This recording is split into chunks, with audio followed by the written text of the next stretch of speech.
أعوذ بالله من الشيطان الرجيم. بسم الله الرحمن الرحيم.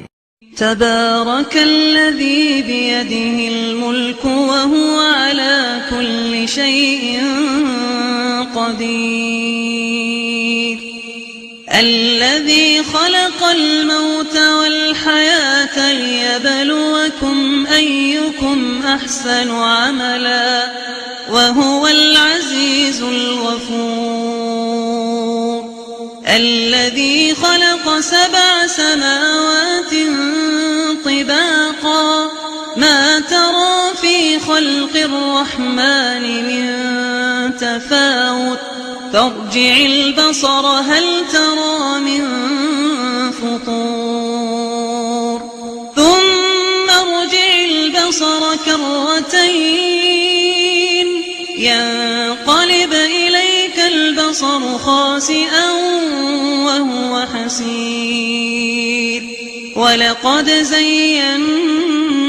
السماء الدنيا بمصابيح وجعلناها رجوما للشياطين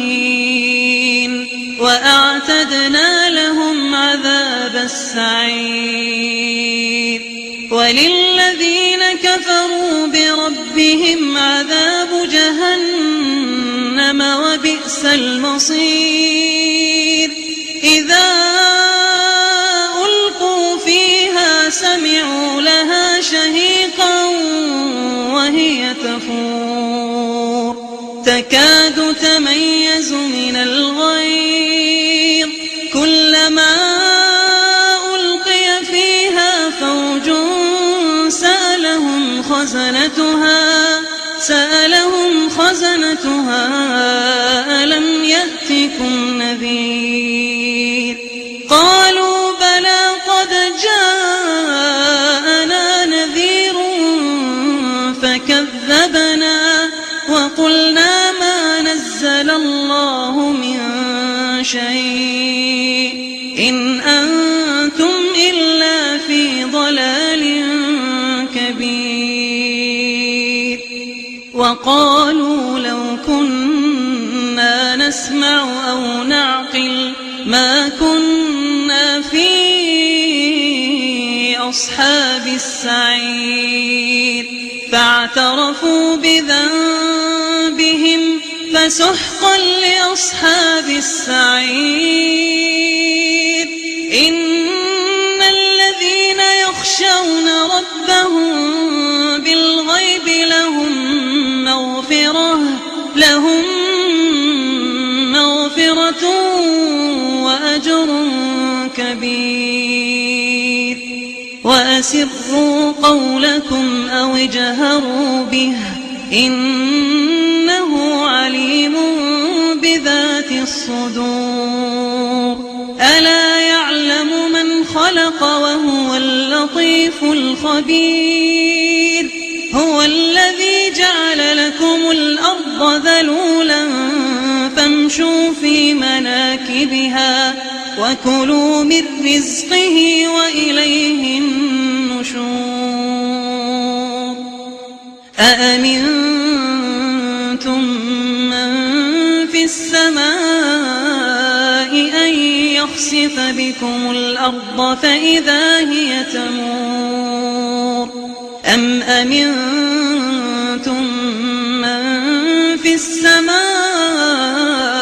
أن يرسل عليكم حاصبا فستعلمون كيف نذير، ولقد كذب الذين من قبلهم فكيف كان نكير، أولم يروا إلى الطير فوقهم صافات